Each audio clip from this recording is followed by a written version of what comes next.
Women have made great strides in various areas of ministry and church leadership. However, women have also discovered that they have their own unique challenges inside and outside the church. Here to talk about how women are engaged in the ever-expanding landscape of urban ministry, we welcome Reverend Deborah Kapp, the Edward F. and Phyllis K. Campbell Professor of Urban Ministry at McCormick Theological Seminary in Chicago. We also welcome Minister Kimberly Lymore from St. Sabina Catholic Church on Chicago's South Side. And we welcome Minister Doris Wright, a McCormick student and a member of New Faith Baptist Church International in Madison, Illinois. First of all, Deborah, tell us what urban ministry is all about. Okay.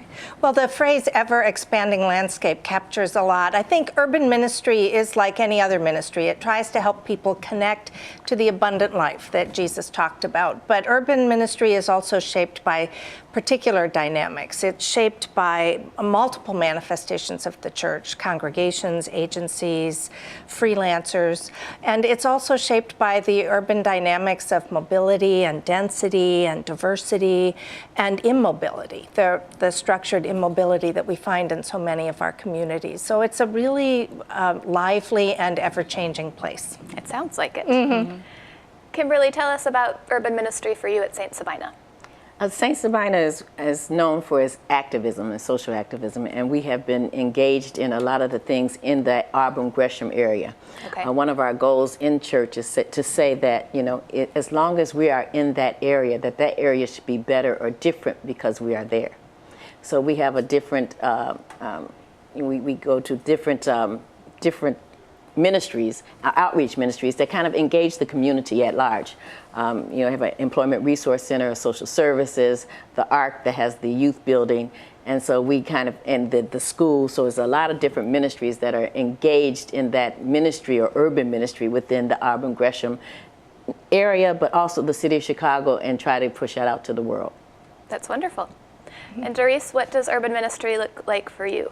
Well, it's an interesting question because at New Faith, we're actually in the suburbs, so you wouldn't think urban ministry, but the dynamics that make urban ministry urban is, as Dr. Kapp said, the density, the often lack of opportunity, and the structural and systemic hindrances that people find themselves in. And so at New Faith, although we're in the suburbs, we consider urban ministry to really be about social justice. Okay. And that will take us everywhere. That takes us to Englewood, it takes us to Pembroke, it takes us to Fort Heights, it takes us to Ghana, it takes us to South Africa. Okay, so all three of you are referring to things that go on beyond the church as we think of the location. Right. Mm-hmm. Mm-hmm. Can you speak to the role of women in urban ministry? Women are active in urban ministry, there's no question about that. And we have, in our work together as a network of urban ministry, we've encountered people doing a lot of different things.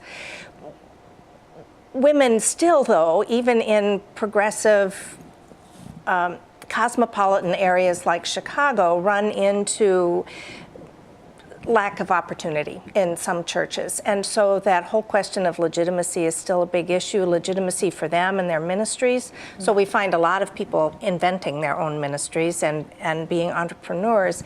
But it's also sometimes the question of women's issues like sexual or domestic violence is also a question of legitimacy. How do we get that on the table and have people really engage it as a substantive and meaningful set of issues that the church should be engaged with?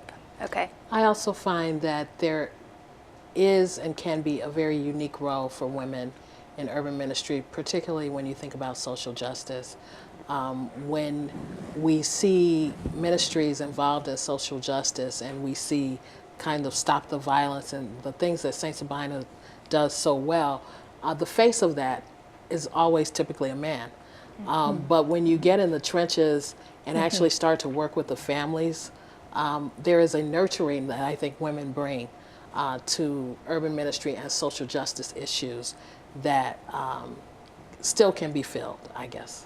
Okay. If that makes sense. And even today, we had an outreach, and because of the shootings and the violence that has been taking place, especially one that took place on 79th and Loomis the other day, and the men went out and walked down to 79th and Loomis. The women stayed in, we prayed, because you know you have all the different functions, and the children were in the back in the chapel just learning about nonviolence and conflict resolution. So everybody had their different parts, but it was undergirding what everyone else was doing.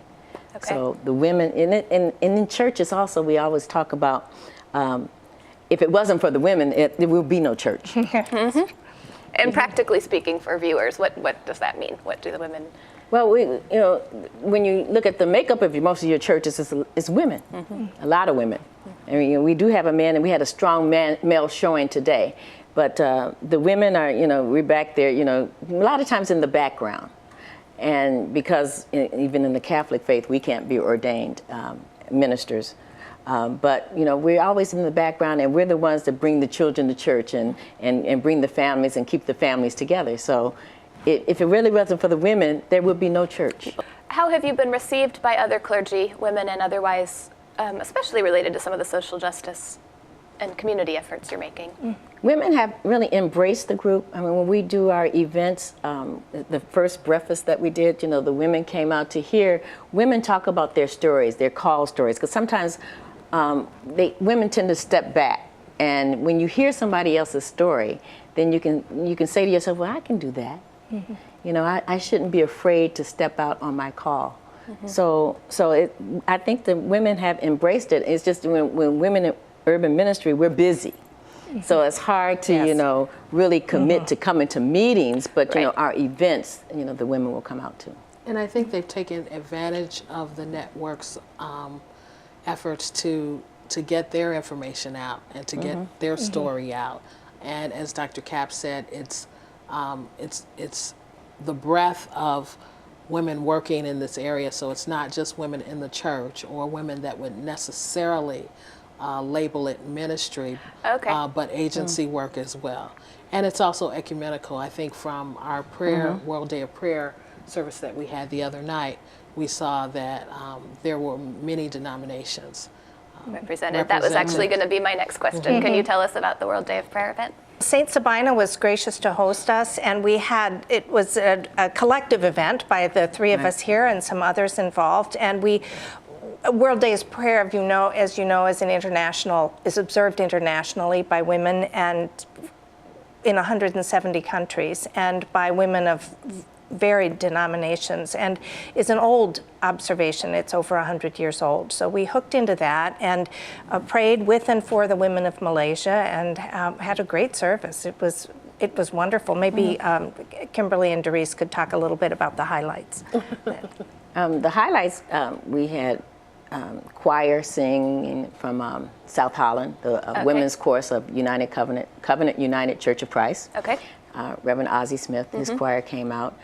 Psalmist Joyce Hurley led us in a lot of praise and worship. A preacher from actually McCormick, but she also is an associate minister at the First Baptist Church, Reverend Joanne Lindstrom, who's, like I said, McCormick professor, but preaches there. And, just a collaborative effort of prayer, praise, song, and everything going forth. And we even had a group that was in town from Sweden. Wow. 3 young ladies that sang. Oh, how nice. So it was just very ecumenical, very uplifting, enriched, and people were just excited about, the theme was Let Justice Prevail. Okay. And so the thing was, it's not just to have a nice service, though, but to inspire women to go forth and take up some of those issues that we're dealing with here, especially in Chicago.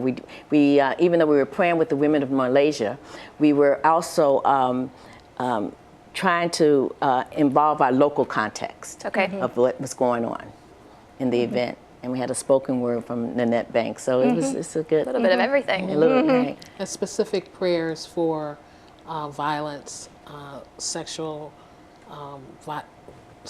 domestic violence, as well as gang and violence in the streets, prayers for family and children. And so it was very targeted and very intentional, I would say. Thank you to Dr. Kapp, Minister Lymore, and Reverend Wright for being here today. I'm Polly Toner for Different Drummers and the Greater Chicago Broadcast Ministries. Keep the faith.